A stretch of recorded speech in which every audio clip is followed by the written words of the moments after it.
Hi, good morning, everyone. Thank you for waiting. I hope everyone is doing well and staying healthy.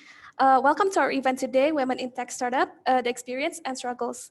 My name is Nadia Putri from GK Plug and Play, and I will be your MC for today. And before we begin, I want to remind all of the audience here that you will not be able to talk in this webinar because your microphone will be muted throughout the event. If you have any questions for the panelists later, please write them in the Q&A box that you can find below on your Zoom home screen. And we will start by, before we move on to our main event where we will meet our special panelists, I would like to start off by introducing Plug and Play through a short presentation.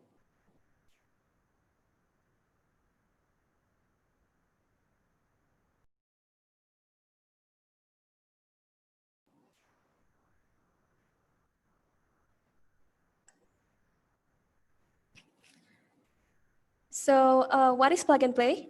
Plug and Play is a global innovation platform. We connect the world's change makers in one ultimate ecosystem where Plug and Play partners with big corporations and acts as the bridge between corporates and startups all over the world. And in a nutshell, Plug and Play helps corporations to innovate through our startups, while startups can fill the gap with amazing solutions and innovations.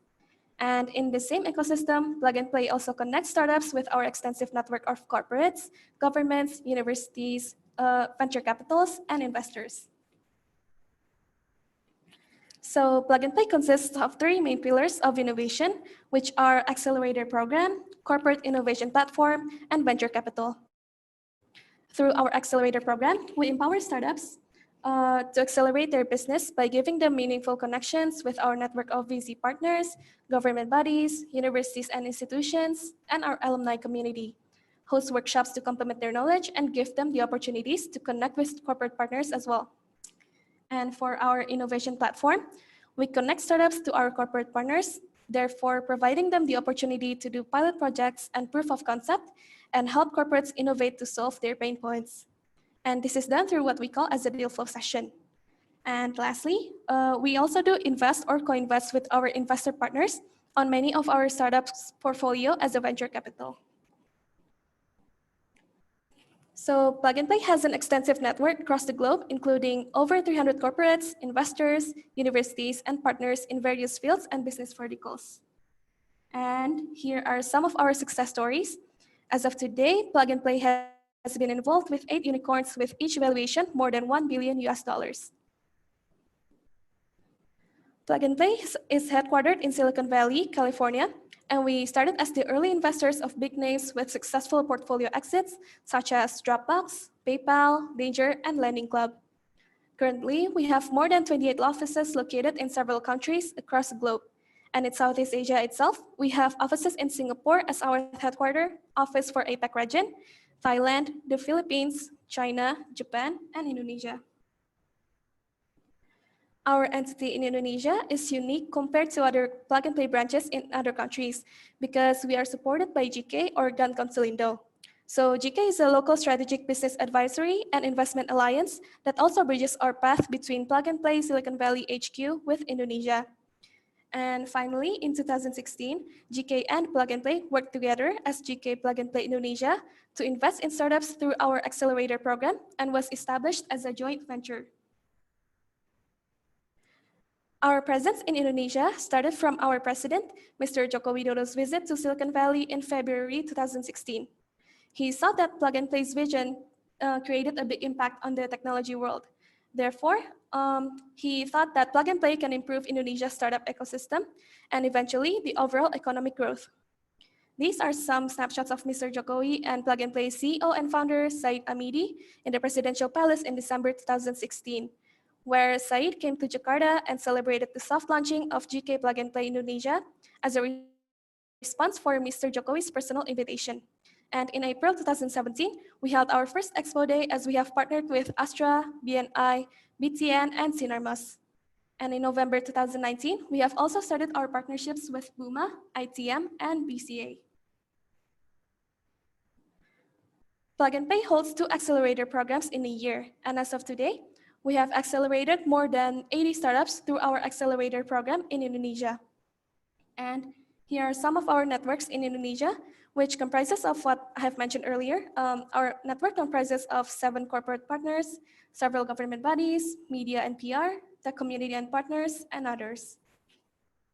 And here are some of our startups portfolio in Indonesia, where you might find some names that you may recognize, such as Pod, Sayurbox, Ternakopi, and Credible, among many others. And I want to briefly touch on the perks that startups will receive when they join the Plug and Play Accelerator Program. First, we engage with startups closely throughout our accelerator program. The chosen startups may get the opportunity to receive an investment from us or through our co-investment, with the ticket size of around 50,000 USD for seed funding. We also provide logistical support for our startups by supplying them with workshops and mentoring, assessments, and other activities tailored to help startups improve. And as I mentioned before, we are also connected with the government, institutions, and experienced mentors and leaders across different industries.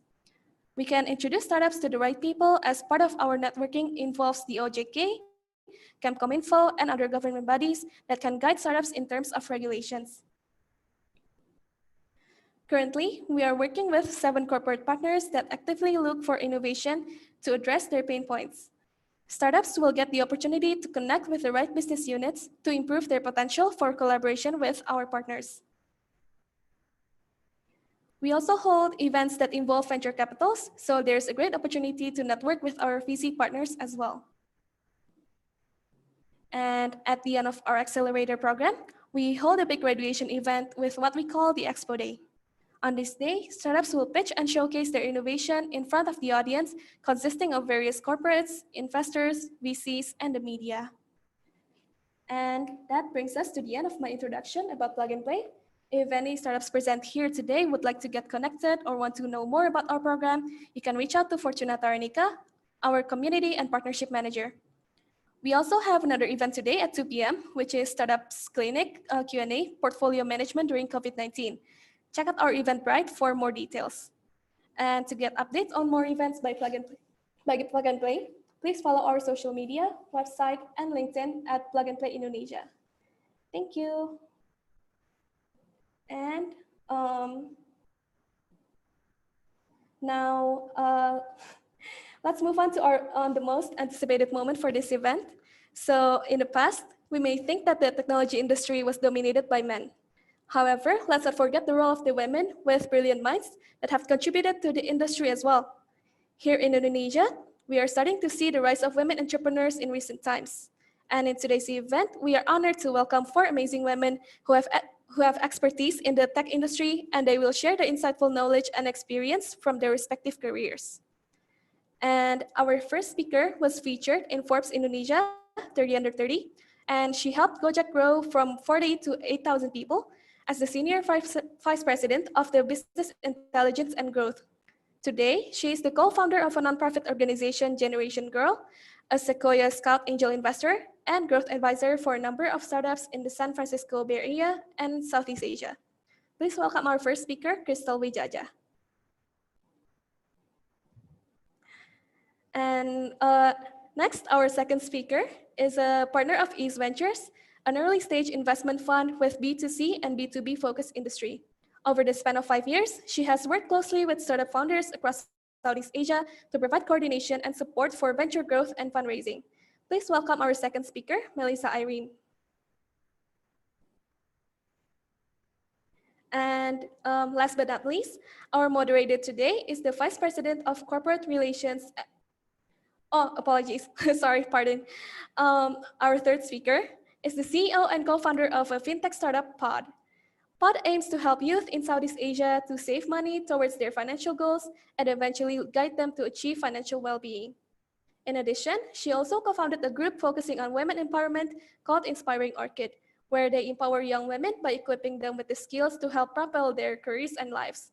Please welcome our third speaker, Nadia Ismadi. And last but not least, our moderator today is the Vice President of Corporate Relations at GK Plug and Play Indonesia, where she helps big corporations to supercharge their innovation team by connecting them with the world's best startups through industry-focused accelerator programs and deal flow sessions. Her mission is to catalyze technological advancement and bring together the world's largest corporations to power the growth of the startups shaping their industries. Please welcome Mercy Setiawan. And now I would like to hand over our main event today to Mercy. Enjoy the session, everyone. Mercy, the stage is yours. Thank you, Nadia, for the kind introductions. Good morning, everyone. I hope everyone is doing well and staying healthy. So my name is Mercy Setiawan, and I will be the moderator for today's fireside chat. So first of all, I would like to welcome everyone to this webinar once again, and welcoming our inspiring three female panelists today. Hi, Crystal, Irene, and also Nadia. Hi again. It's Hello. good. Hello. Yeah, Hello. it's good to have all talented and inspiring women like all of you here today at the same stage with us. And I'm really honored to be given a chance to moderate the sessions today. So I think I met Irene many years ago, yeah, Irene, yeah. And then, but I think it's my first time to actually meet Crystal and Nadia. I hope to be able to see you in person anytime soon. Yeah, so to begin with, all of the audiences here might want to hear from each of you about what are your activities lately, especially during this COVID-19 pandemic, and how are you girls staying productive, even that you have to work mobile. Even Crystal, I know that you are working away from San Francisco right now, away from the office, and then maybe starting from Iran, you can share with us, and then continue with Crystal and then Nadia. Sure. Hello, everyone. Hope you guys are healthy and safe as well. So I'm based in Jakarta. Technically, the pandemic our work from home setting started from 16th of March. It has still been the case, but we are working on some business continuity planning or probably coming back to office, hopefully next week. The activity had been mostly work from home, and it's kind of like surprising on how helpful it has been productivity wise. I realized like everybody, like literally everybody, just like one Zoom call away where, you would like to talk. There are a couple of people who I'll talk when they visit only Jakarta to meet in coffee, but it's not very simply it's just like, hey, come on my Zoom link, then we can share a lot of things. It's also very fascinating how different news all across the world seems to be something more apparent like nowadays. So I started to realize I consume more information through the mobile phone ever before, and how important it is to be updated of what's happening across the world, to be to know what's probably relevant and what's probably really unique about our hometown. I guess like the some of the activities that I tried to take up was like exercising. And the having worked in tech for so long, it's kind of like work-life balance for exercise, kind of like a myth. So I'm pretty thankful for the work during work from home, like a couple of like productive activities that can be done. So as you see, I'm already outside. So starting of 2 weeks ago, I started to take off offline meetings with people selectively while trying to keep all the safety measures also on hand. So yeah, I guess that's for me. Yeah, it's pretty amazing to try to figure out, how to have these meetings and to parallelize them with the people that you had a hard time talking to, because there was always a good excuse. You're not in the office, you're not in the same office, but you will be, so let's just do it next week. I think I've had that similar experience given how geographically diverse Gojek was, but I think something interesting that I've been able to pick up on these days is that people are more open to opportunities of just trying out new working models. And I think that is part of what I love about tech. We're generally a pretty innovative bunch, and we're generally pretty open to innovating on how we do things normally. So I think that I've been blessed to see people just adopt more measures around just being a little bit more flexible and more accommodating if there's a baby crying in the background. Like, it's something that we can all empathize with today. And I think that's a beautiful thing to come out of this situation. But you're right, I'm currently in the US right now, and it's not any better, but I've had to work around different time schedules. A lot of the people that I call and talk with are in Indonesia today, so I have a limited window to chat with everyone, but I think it's not quite so bad. I've enjoyed and appreciated being able to work with everyone across the world these days. Yeah, hi everyone. Nadia? Thank you for taking Yeah. time to tune in. So I'm based in Jakarta actually. I moved to Jakarta end of last year.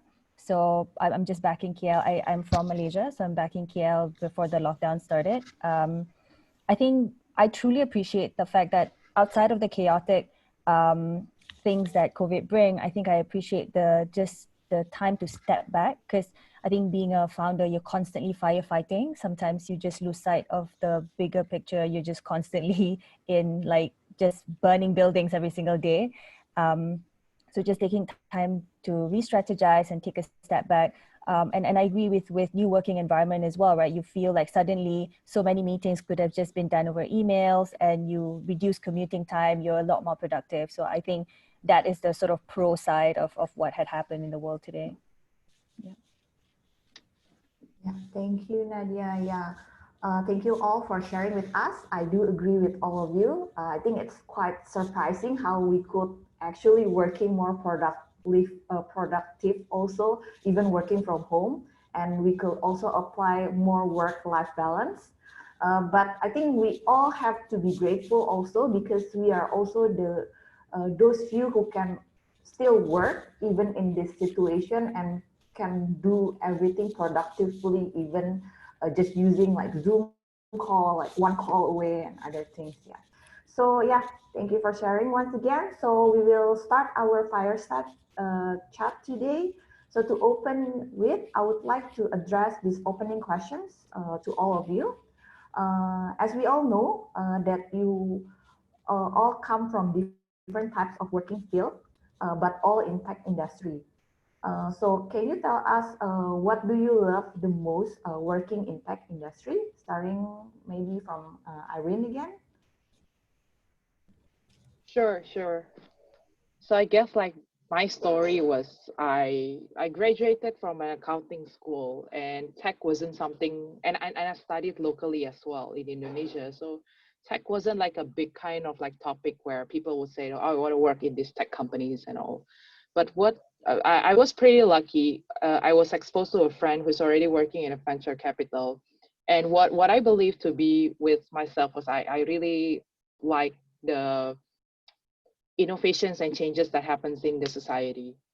And what I think what hasn't changed from the moment I joined the company until now was the fact that we every day we see different kind of innovations.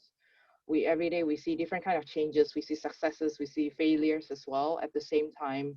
And it's unbelievable on why how fast the industry has changed for a couple of years.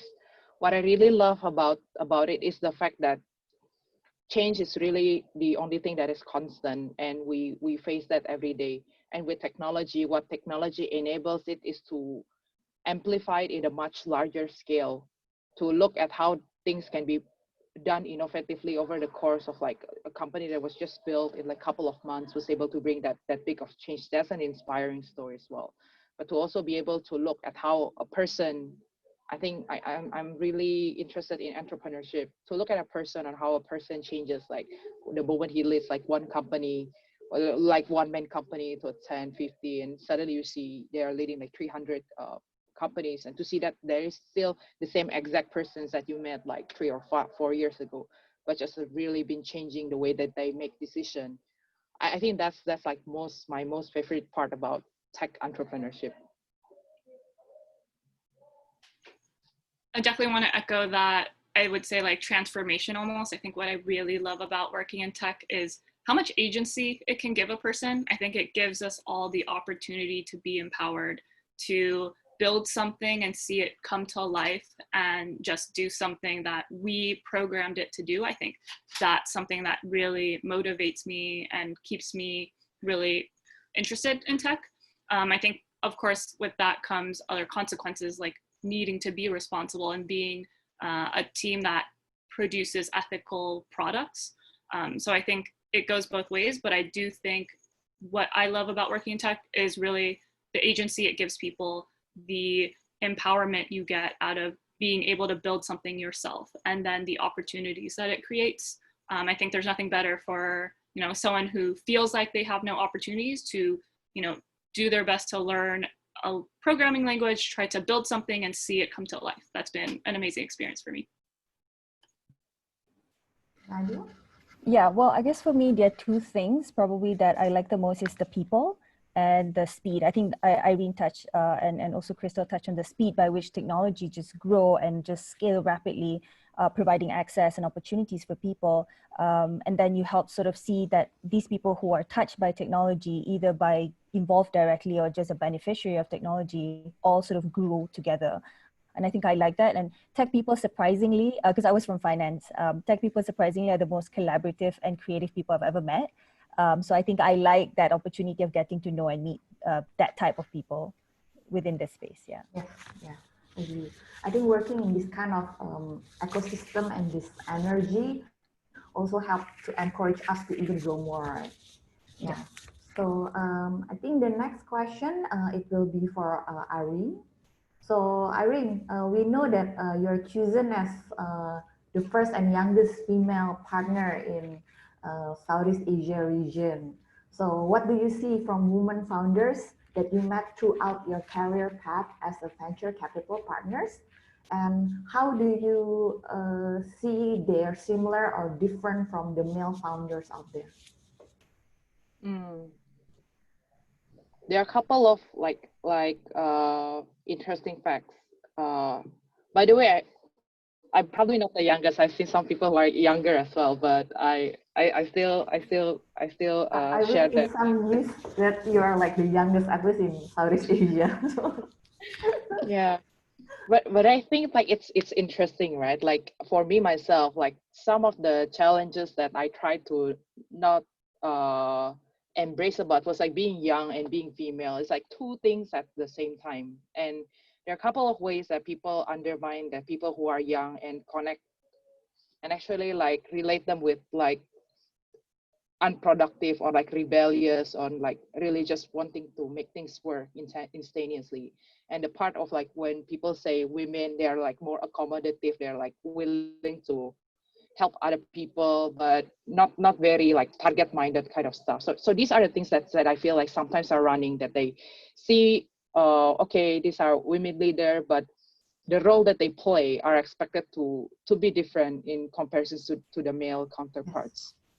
But I'm pretty lucky that I stay with a firm that has a philosophy that is based on meritocracy. So I think these are the things that we didn't really like at East Ventures. We didn't really discuss it per se that, oh, what is our stance towards female? There is not yet such like a preferential treatment. But what stays true from the moment East Ventures started is we call it like zero, like leveling the playing field. It doesn't matter where you are from. Like either you work from the unicorn, you work from consulting company, or you work from agency, or you're just a graduate from like a high school. It doesn't matter for the story of entrepreneurship. It doesn't also matter whether you go to which schools do you go. Do you go for local school? You go for international school whatsoever.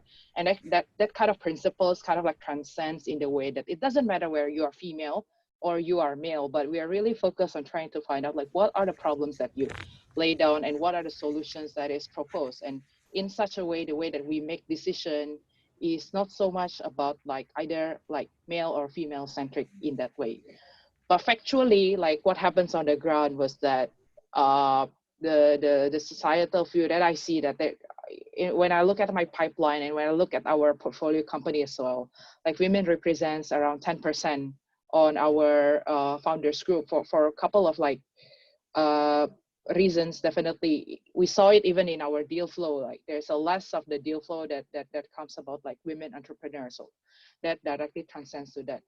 But in my work experience in working with all the female founders, they're really like really, if you try to understand what they're trying to build, it requires some time to because they're like indirect. As I would say that effective communication is a big topic that everybody would try to talk about. Yes. But I would just say that women and men do sometimes communicate differently.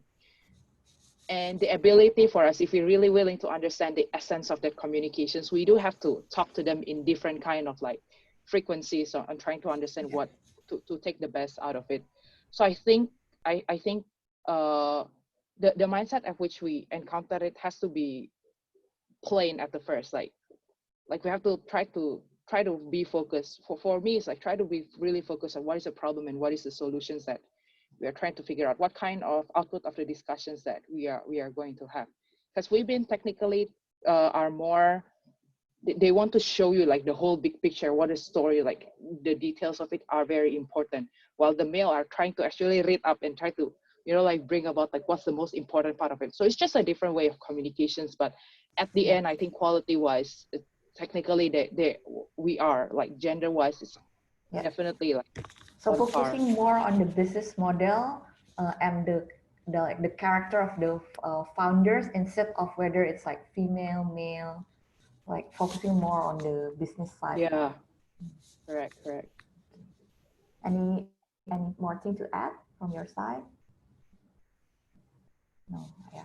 I think it answers the question well, and I do agree with all of your questions. Then probably female founders are typically not like, we don't like generalize for all, but like more detailed, and maybe in terms of communicating style, it's different from the male founders. Yeah. So we'll be jump to questions to the our female founders here, Nadia and Crystal. So Nadia and Crystal, what initiated each of you to jump into the world of technology and even become an entrepreneur? And also maybe you can share with all of the audience here, who want to follow your step to become entrepreneur, on how to make a baby step to become entrepreneur. Yeah, Nadia? No? It's okay. Okay. Okay, Nadia, let me take that. So honestly, the journey for me into entrepreneurship was pretty accidental.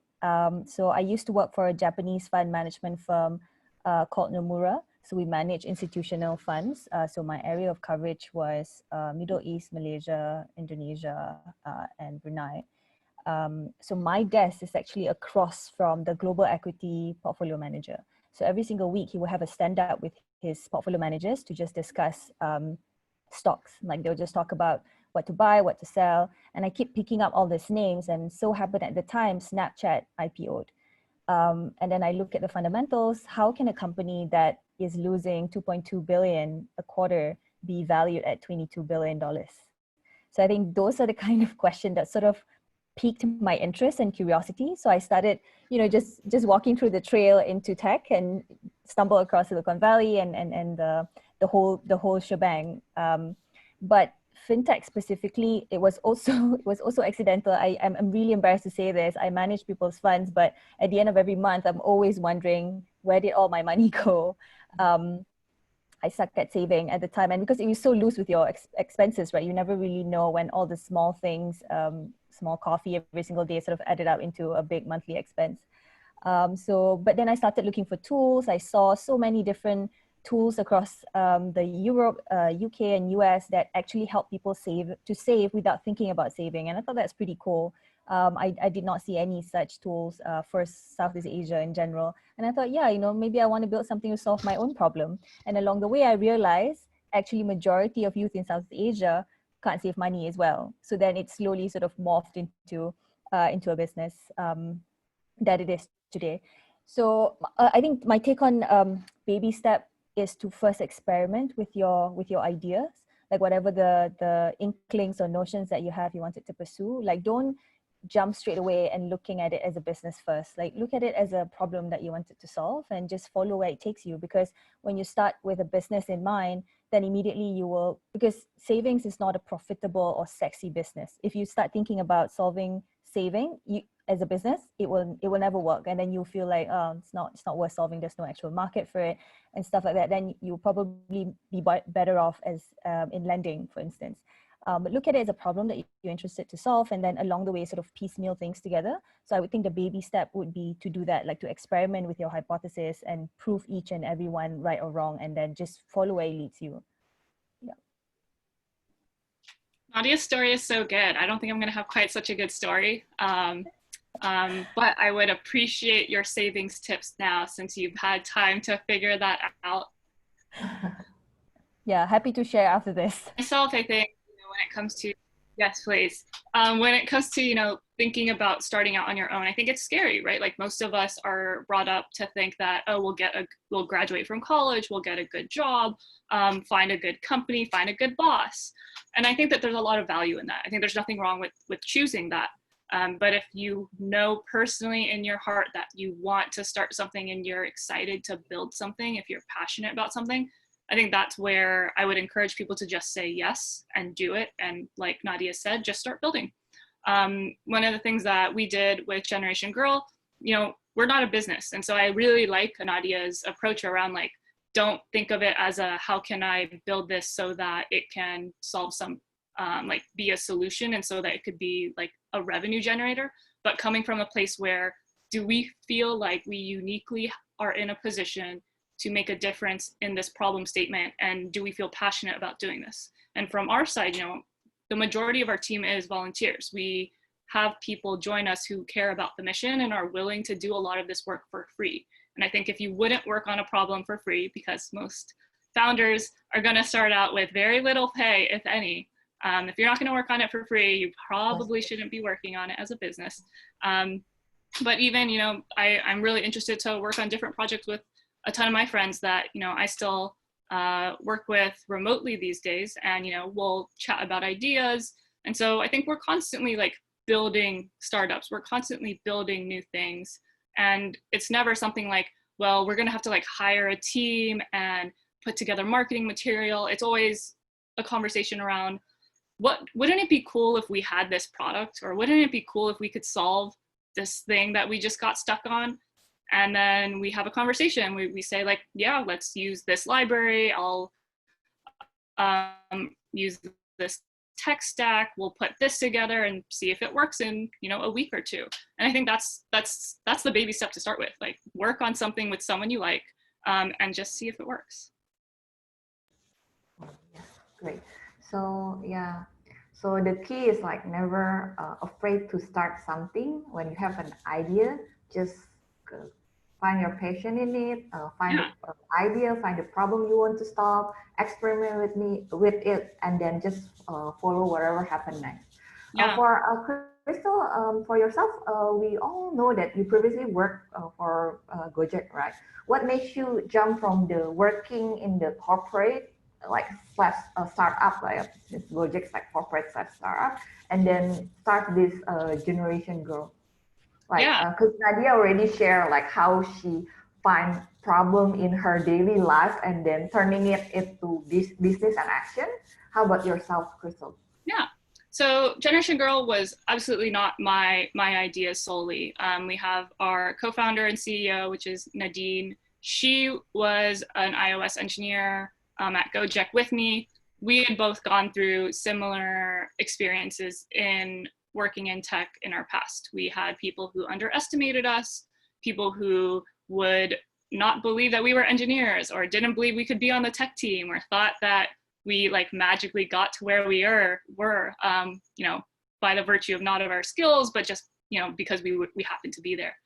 So I think that experience of just constantly feeling like we always had to prove ourselves, that we were always being undermined, we knew we wanted to create an environment where other girls didn't have to go through that, where other girls would be given an opportunity to feel safe, to feel like they had people who believed in them unconditionally and would support them, that it was okay to fail, and it was okay to try things, and it's okay if you're not good at it, right? Because as a woman in tech, oftentimes you feel like, oh, if I work on something, I'm like suddenly the sole woman who is like representing an entire gender of half the world's population. And I fail. Exactly. And so I think it's just like such a dangerous and unhealthy mindset for a young woman to go through. And we actually, we put them through this, from the time they're like 5 years old. So there are a ton of studies around this. So our mission was really, how do we provide the youngest generation and cohort of young girls with access and opportunities and safe places to be themselves? And that includes failing, that includes being successful. So really it was just a level of shared experience and knowing that we wanted to invest in something long-term. We're not going to see a lot of these benefits in, a year or two. We know that this is something that we'll build up to for, decades. Yeah, it's really great to know that you're a founder for the future founder, female founder to be. Exactly. Okay, so next questions. I think the answer from Nadia and Crystal, thank you. It's really inspiring and insightful. Hopefully, all the audience here who plan to become an entrepreneur can like get a start on their ideas and then starting their career in tech. So yeah, when many people say that the first time doing entrepreneurship, most likely resulting in failures. What do you take on this? Do you agree? If not, how do you make sure that the following statement is not true? Discussion is for our female founders, Crystal and Nadia. I would actually also love to hear Irene's, thoughts on this, because on we've this. probably seen a ton of startups come and go. And I think if we just look at this from literally the quantitative data that's factually out there, like it's a fact, most startups are going to fail. But I think that everyone feels like they're the exception to the rule, and that's hard. I think you want to encourage everyone to feel like they're the exception to the rule. And so, I would continue to encourage people, but I think being realistic is not bad. We shouldn't beat ourselves up for failing. We shouldn't feel bad that our startup hasn't gained as much traction as we thought. A lot of consumer tech businesses are really like 80% luck, I would say. Like Gojek got very lucky, and I was really fortunate to just be around the right team at the right time. But regardless of failure, I think that shouldn't be seen as a bad thing. I think there's a lot of good writing out there by other startup founders that I've seen in Singapore and Indonesia who talk about, my startup failed and like here's the story, and we should continue to destigmatize it. Nadia, maybe Yeah, I totally agree with Crystal, whereby you kind of need to normalize failure because the stats are so stacked up against you. Like 5 to 7 new companies fail, so it should be more normal than being super successful. Only 3 out of 10 that make it to Gojek Grab-ish level, right? So I went to this event in the UK. It was called Startup Funeral. It was really odd, but at the same time, it was really refreshing and very, very useful as a founder who were just about to start at the time, to just listen about other people's failure. Because yes, on one hand, the success stories, glamorazzi, valuation kind of inspired you to beat the odds. But at the same time, when you listen to the failure stories where you actually pick up lessons on what to do or how to correct what you've done and stuff like that, and how to improve. So I think maybe Irene can chime in. You try your very best to de-risk your startup, like, get the right set of people, be in a market that is in the right time, that kind of thing. But I think there's only so limited things that you can control that are within your control, that failure, even if it happens, you should be better off than when you started. Like the learnings and everything, it will benefit you in your future endeavors. If either you want to start another business or you want to get into a tech company or just continue on being in workforce, like I think it will definitely be benefiting you in your future undertakings as well. maybe Irene, you can also add from your point of view. Maybe you have met founders with one startup, and the next time you meet him or her, it's like with not like they're starting another startup that's totally different from the past. Yeah, I think that if there is anything to amplify that, the pandemic is amplifying a lot of things. Is to say that so some of the principles that our firm believe was when finding entrepreneurs, we call it we are searching for paradoxical traits, is something that you see seems like a very opposing traits that exist in the same person. And my takeaway to that in having worked for the firm for quite some time is that people will act differently to the environment where they are at. So for example, when you are just starting out, like what you guys said, it's like you feel that you are that 1% that's gonna make it. You're so enthusiastic, passionate about it. You gotta work the way very hard for it. So that's the spirit of the first time you think about, okay, I'm gonna start something. Your spirit is the highest level to that. But as you go along time, the time of entrepreneurship is the challenges started to go about. You manage 1 people, 5 people, and suddenly you realize you go to the office, oh, there are 20 people in your office that you have to manage. And it's kind of like increase it kind of like increase over time. And there are parts where entrepreneurs feel that, okay, if the business is good, is the business growing faster than I as an individual who is leading the company? So that meaning the founder has to learn again something new, because the role of the leader is technically is to get an access that the team members otherwise cannot, right? So a lot of the stories that I heard was that people say, okay, my organization is growing faster than myself. Yes, yes. And for people to come to that point, they have to realize that failures is not an absolutely bad thing. We have to embrace failures. Like, so one of the things that we also believe is that if you have to fail, you better do it fast. So if you fail, you better fail fast. It's because there is a time that if you prolong it long and long, like for too long, then you lose your energy and passion for that. So in our firm, like, we talk about failure all the time, and it is okay. We feel that if someone makes mistakes, if someone feels that they cannot run the company for any longer, there's no spirit in anymore, it's much better being done fast. But on the other side, like, that's one dimension of when failure is about to come. But the world of entrepreneurship, we are full of people who are energetic about it. And what does these failures in the past that other entrepreneurs have gone through can be a lesson for the new entrepreneurs, is that there's definitely a lot of things to think about. Like, both of, like, Crystal and Nat is also sharing, like, don't look at it from the business, look at it from the problem solutions mindset. Doesn't matter whether the money will come later if you are truly solving a problem. So the first part of before building the business, of like research, of really trying to find out, is this really something that you want to do? Is it something that you really want to like sacrifice the whole energy that you have on it? Because if the answer is yes, then even if you fail, right, you'll learn something about it that you might be able to amplify in your, like, next startup to come.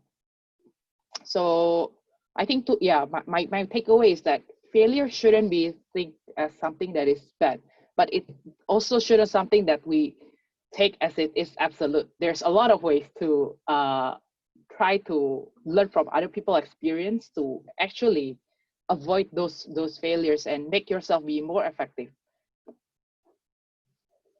Yes, yes. Yeah, so the key takeout point is normalize and embrace your failure. And it's better to fail faster, but have to learn from the mistake, right? And I think it's important to have a good support system also. So whenever you fail, you have those people who help to bring you even higher than that, like keep supporting you, keep helping you to figure out next step and this kind of thing. So I think the support system, just like maybe generation ago, also like partly a support system to prepare them to be a better founders, and also whenever they have a failure, they can uh, get some insight and support from other members also. Yeah. And also from I think, yeah, I also agree with Nadia. There's like many events that even highlights on the failed founders, where they actually go on stage, share about why do they fail and then how they overcome it. So it inspires people not to repeat the same mistake, and also yeah, do even better than what the other founder, the previous founder, has done. Yeah. So next question, I think it will be for Irene. During your career in technology-based industry, what are some lessons and experience you can learn and share with us? I think you share most of it already, but maybe the most interesting experience that you face during your past work, and then especially when you meet the female founders. What are the most career mistake you see women making?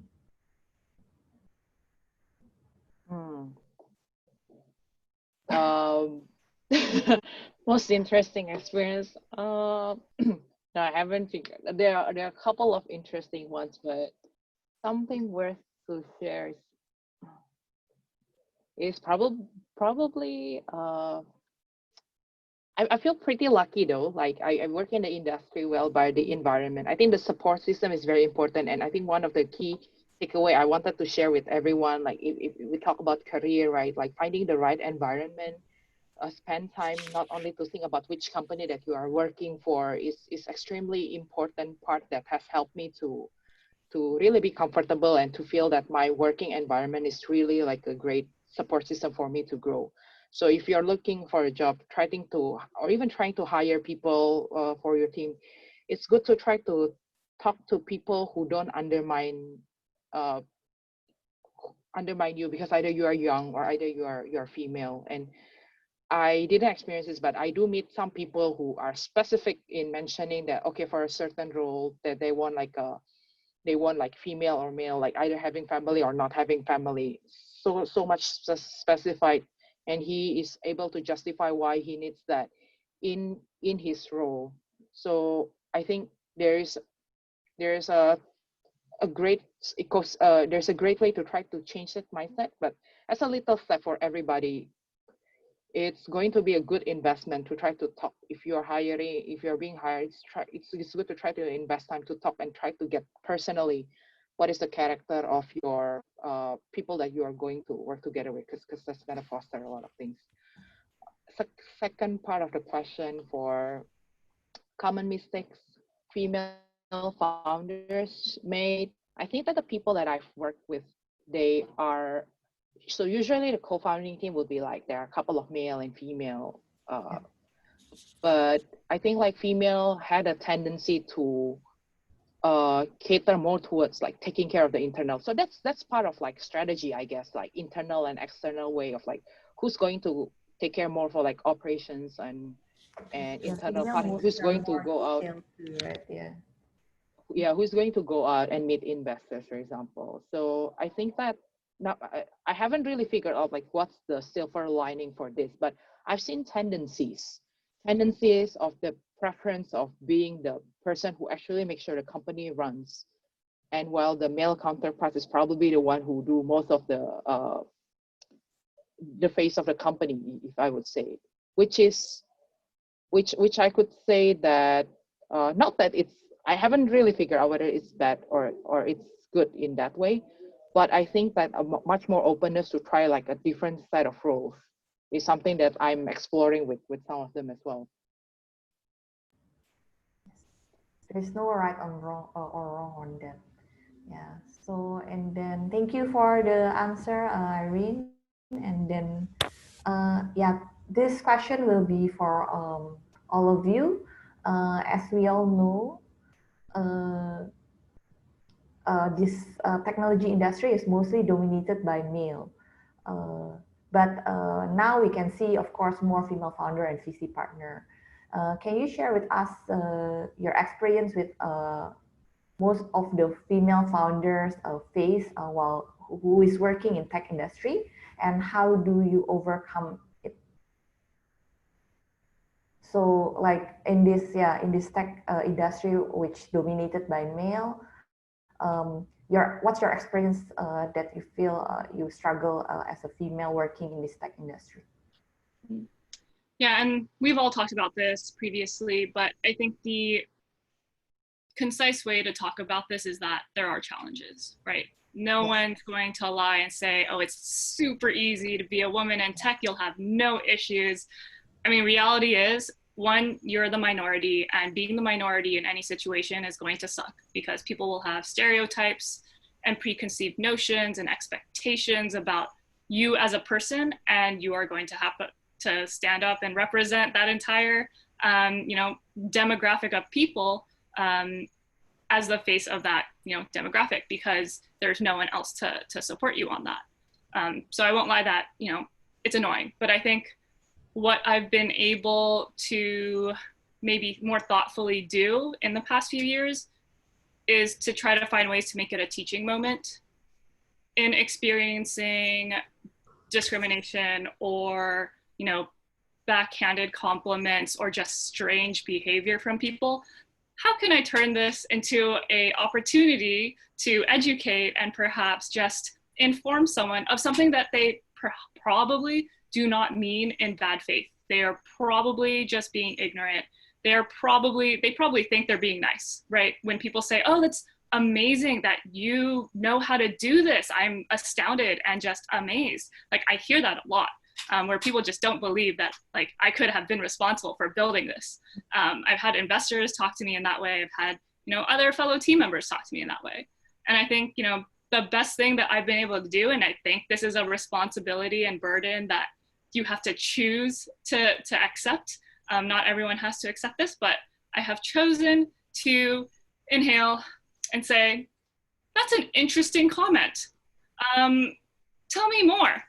And I try to just engage with them a little bit and understand, like, where they come from when they're saying these things. What is the implication of that comment? Like, can I ask you what it means to be, a good ally of women in tech? Do you know how that comment makes people feel? I'd like to help you if you don't have that understanding. And I think that's just something that I've chosen to do as my rebuttal. I think everyone has their own ways of doing this, and I'd love to hear Nadia and Irene's. But I think identify what works for you. I don't think anyone has, a responsibility or should feel compelled to respond to these and try to be a better person. I think you can be, and it's great if you can, but if not, everyone does this at their own pace. Yes, agree. Yeah, maybe Nadia, you can add more things on that. Yeah, I completely agree on the response, right? I think when you ask a woman like how to respond, you get 50 answers, right? There's just so many different things that influence what type of response that would be better suited, because of course it's the situation, who you're talking to, what kind of negotiation that you guys are having, etc., right? So I wouldn't delve into that, but I think Crystal covered pretty much the big bulk of it. Like, sometimes you got to pick and choose your battle. Not all the time you've got to respond. Sometimes you just got to sweat it off and just take it part and parcel of your journey. And also at the same time, trying to, if you can, educate the other party if they're ignorant. I think the challenge for females is that on top of the other generic struggle as an entrepreneur in general, regardless of gender, which is already very hard. So, raising money, finding the team member, recruiting people, making sense of your business, growing, etc. You have this small things that sort of collectively, it really disrupt you and your process and flow as an entrepreneur. So for me personally, I think the one struggle that stands out the most is actually the societal expectation on what I should be doing. Like, so I still to this date have been criticized pretty openly about my choice of building a company at this age instead of building a family. So, when you grow up in a relatively conservative society, then you get to hear all this kind of nuances thrown at you. And also, I think just the gender roles in general that people have sort of accustomed to. And then when you're trying to disrupt that or trying to change that a little bit, then, you get backlashes and things like that. So I think this could be more of something that you kind of need to work over time. It's not that you get suddenly empowered right away and just, push through all the obstacles. It's definitely something you build over time. And when you realize what's more important to you to address at that time, then you kind of slowly let the noises sort of go away and dissipate. Yeah. Irene? No, I think that's very great. I felt that for me, the pressure isn't so much on personally, like for me, like there hasn't been a comment that is really stand out that try to discriminate between like male or female, particularly I think because of the industry. I think if we look at the VC industry, the participations of female is quite representative. It's just on the leadership roles. It started to be something that is encouraged, like society and not society, I guess like the industry does encourage that to happen. So I don't have much comment to that, but I really appreciate the sharing from Crystal and Nadia. Yeah. And I think Nadia is right. Like it's not instantaneous, right? Like you won't one day come up with like your message and like how you're going to respond and you'll always be flawless. Like I remember a lot of the time where like I would get an awkward comment and I'd be like, oh, awkward comment back, or like let it go, or just completely be bothered by it for like 2 days and still not know what to say. But like I think come in with the expectation that it's going to happen, but also know that there are people who will support you. Like I'm happy for anyone who feels like they need someone to talk to around this to just like message me and email me. Like, I would be happy to support anyone going through anything, you know, challenging in this time. But I think knowing that there are support systems, knowing that you can respond and have the agency to decide that for yourself, I think is what's most encouraging for me. Thank you for all of the answers. Yeah, I think in Indonesia, tech ecosystem itself, I think the industry is pretty friendly to all the female VC or even female founders, right? So we are quite lucky to be part of this ecosystem. But nevertheless, there always be challenges. But everyone need to fight their way and like make it success out of their journey. So last questions to all of you. I know because you all must be busy with all of your work, and I think Crystal is getting pretty late there also. So last question, just to close this chat. What are your top 3 tips for young women who are considering in career in technology, either in VC or as female founders? I know it's kind of the answer is kind of all over there when you answer the previous questions, but maybe you can kind of like summarize it in points so it's easier for our audience to take notes on it.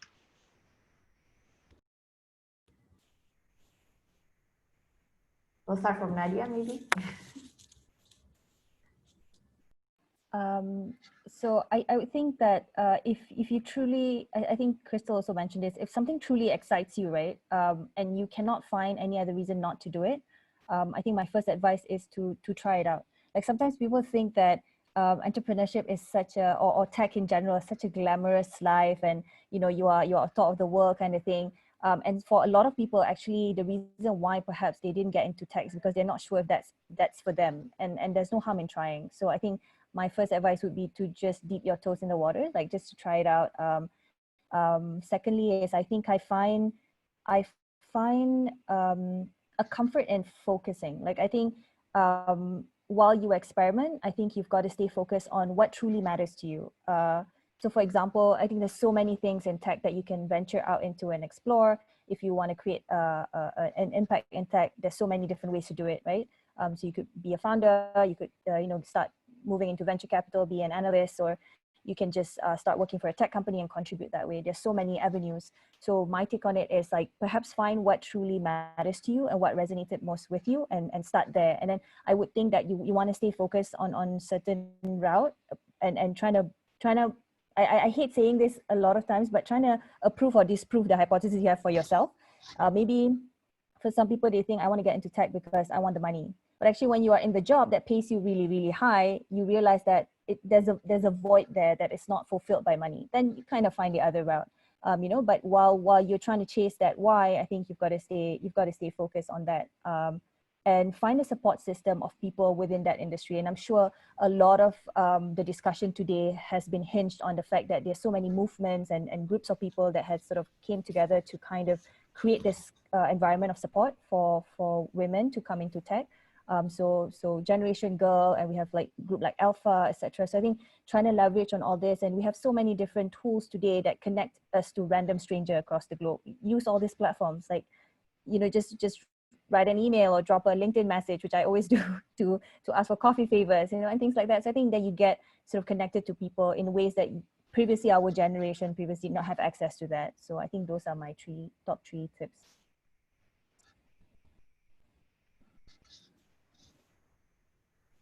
Yeah, I would probably echo that as well. I think one thing that I've learned also that I start to tell us, especially people in my team as well, is to try to invest and find yourself, like what is your values and what do you think are the right thing for you, and to believe to firstly find that, and like believe in that, be comfortable with that, so you have some strong grounds on that.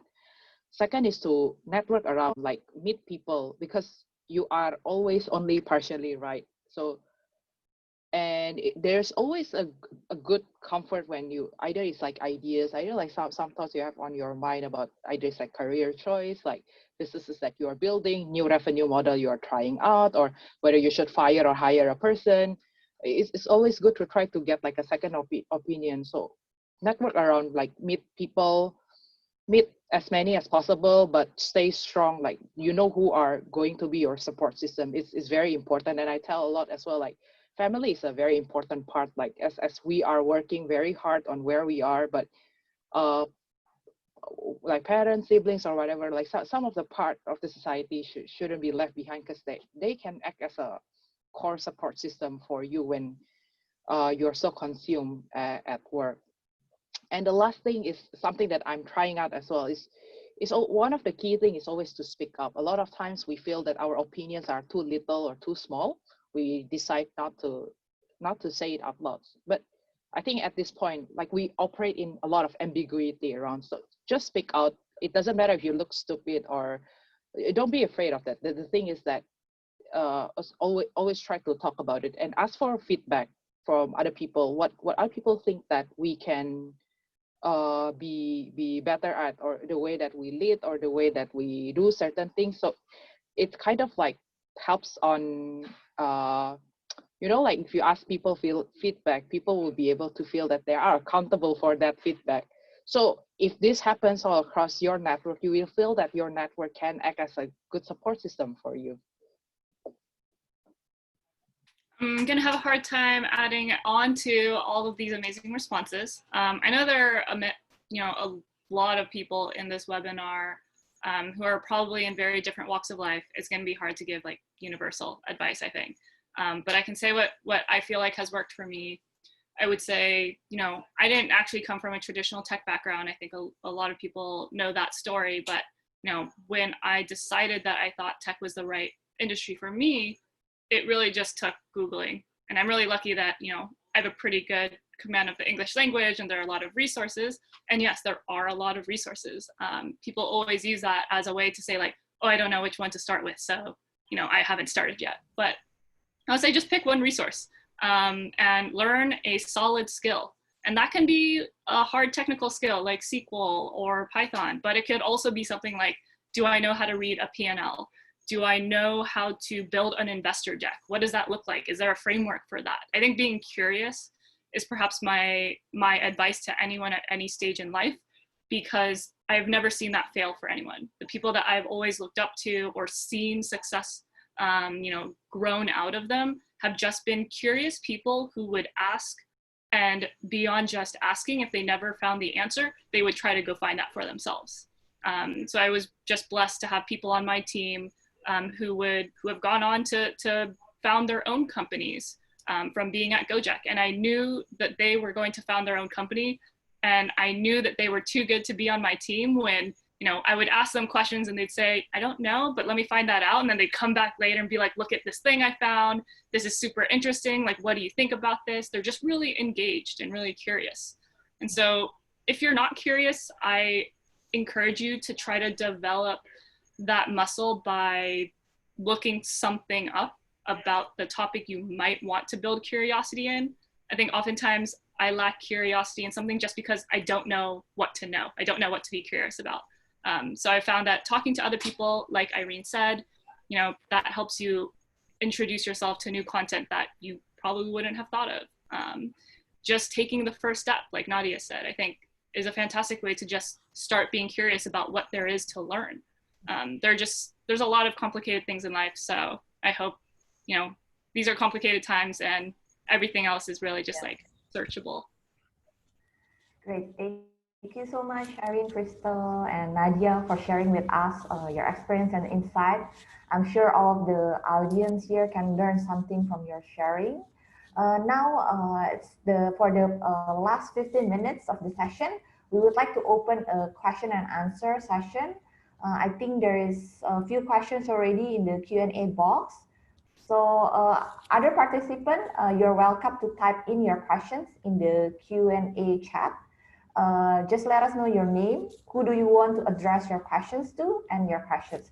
I will pick the top 3 questions for the panelists to answer them briefly. So maybe I'll give 2 minutes for the other attendees who want to ask their questions, and I'll choose the top 3. Or maybe Irene, Crystal, and Nadia, can you see the chat box? Maybe you can also help me to choose the question addressed to you, which you think are the most interesting as well. Let's see.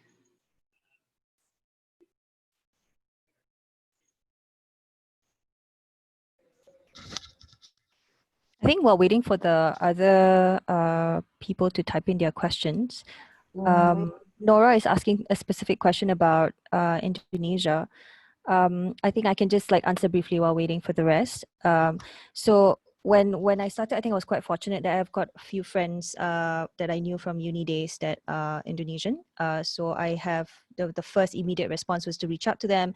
And of course, the likes of Plug and Play that actually facilitated a lot of our conversation with the corporates there.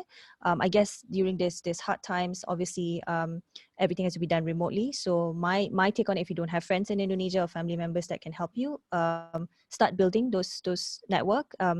I don't want to say this openly, but I think I have to for the benefit of answering your question.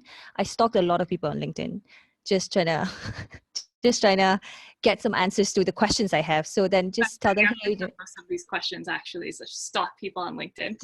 Yeah. I hired our first CTO, ex-Microsoft, from stalking from LinkedIn. There's just a lot of things that you can get. Seriously, access today is just ridiculously a lot. So that's what my take on it is. Find the kind of people who you think will have access about the knowledge and the know-how of the industry you want to enter, and just start shooting emails and just asking them like, hey, this is what I have this idea. What do you think? Or I would like to get your thoughts on this. If they're truly passionate and they resonated with the cause that you're trying to bring, then they'll reply. Yeah. But you get a lot of rejections for sure. Don't walk in thinking that everyone's going to reply your emails. You just have to send enough so that there is a likelihood that at least one will answer and you won't feel as bad. Number will work out. Yeah. Exactly. If not, send it to Crystal. Yes. Or Irene. Okay, I think we have more questions here.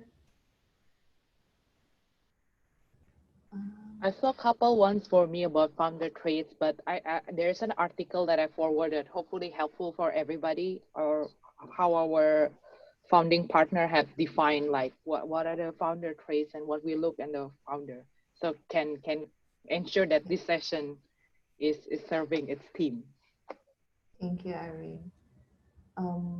Maybe you want to kind of summarize what's in the article so people can get like highlights point about it, and then if they want to read more, they can go and read the article, maybe. Yeah, sure. It's more like character based, like how we feel that it's about individuals, and I think the topic try to relate to the topic we talk about today.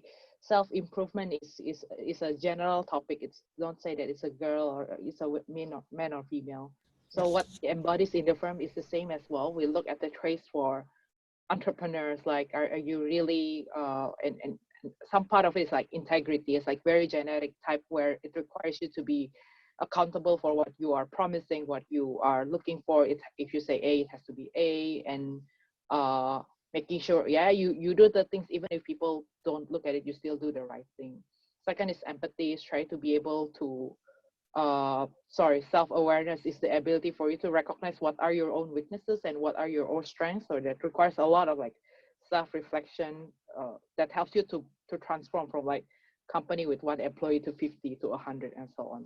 The third one, I touch upon it briefly, is a paradoxical traits. It's your ability to look at the world as a very big unstructured stuff, and what kind of business model works in different parts of the world, but at the same time really understand what's happening in the societal level and what is really that Indonesian customers are looking for, or like the ability to be very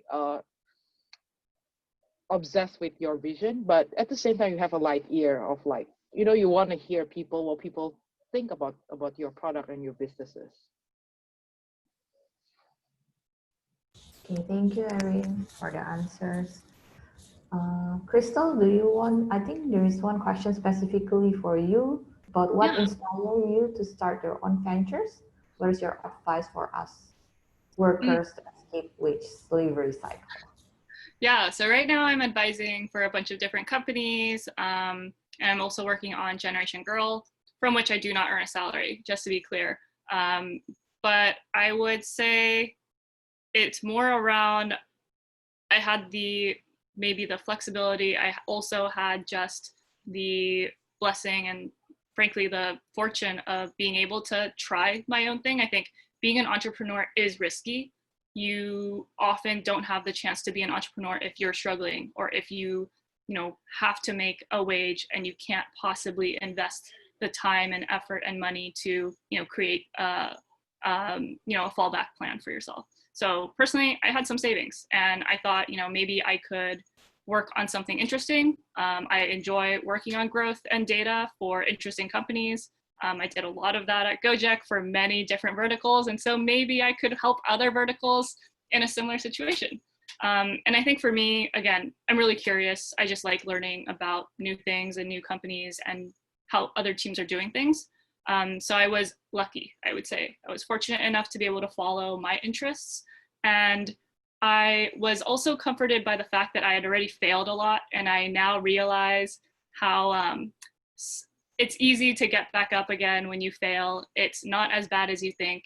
The best thing about being a startup founder, actually, I've noticed, is you can launch and relaunch time and time again. No one will notice that you did launch before, that thing failed, but now you're launching again. No one will notice. I promise you, no one will notice. Thank you, Crystal, for the answer. Question for everyone here. Does any of you know any tech community as a support system in Jakarta? Like, I think there are a lot, right? Like there's the Google developer groups, GDG, they have their own Twitter. If you want to join them and like are interested in the Google tech ecosystem, like some of the best people I've met are from the Google teams. There's even a Mozilla developer office in Jakarta. I did not know this, but apparently they do have an office here. And of course there's Generation Girl. If you want to support our communities, if you want to do a talk, if you want to help teach, like we are a community that always encourages people to do their best. But I think Tech Jakarta Twitter ecosystem has a lot of this community. And I actually think that they're pretty encouraging. They like to find new startups. They like to encourage one another and share things. So I'd encourage you to search on Twitter. I'd encourage you to join the meetup groups on meetup.com. We may not be meeting up in person these days, but there are some pretty amazing teams here that put in a lot of work to make these events happen, even virtually. Maybe Nadia or Irene, you know any community that top of your mind that you can share with all the audience here? I'm not sure for Indonesia specifically, because a lot of it were something that I got led through via friends of friends. So I went through some of the Bukalapak series and all that via developer friends as well. But if you're talking about strictly just communities where you can exchange feedbacks and advice, I'm sure Generation Girl opens that avenue up as well. And then there's another equivalent group called Alpha. I'm not sure if what is the criteria, but basically when I went through the portal, there's just so many different types of advice from female founders and women in tech across the globe, not just specifically for Indonesia, but there are a lot of Indonesians in there as well. There's one though, I really forgot the name, but it is quite, our CTO group talk about it a lot. I'll send to Mercy when I remember the name, sorry. Sure, it's okay. Sure. Okay, thank you everyone for the answer. I think our time has ended. So yeah, we would like to express our appreciation once again to all of the panelists today, and also the attendees for staying tuned and watch this, I think almost 1.5 hours event. Yeah, and last but not least, on behalf of GK and Plug and Play Indonesia, thank you everyone. We apologize if there is any mistakes during the event. We hope everyone enjoy it and gain valuable insight from this event. I hope to see you at our next virtual event, and hopefully also face-to-face to Crystal and Nadia anytime soon. Thank you. Thanks, everyone. Thank you, everyone. Bye. Thank you, everyone.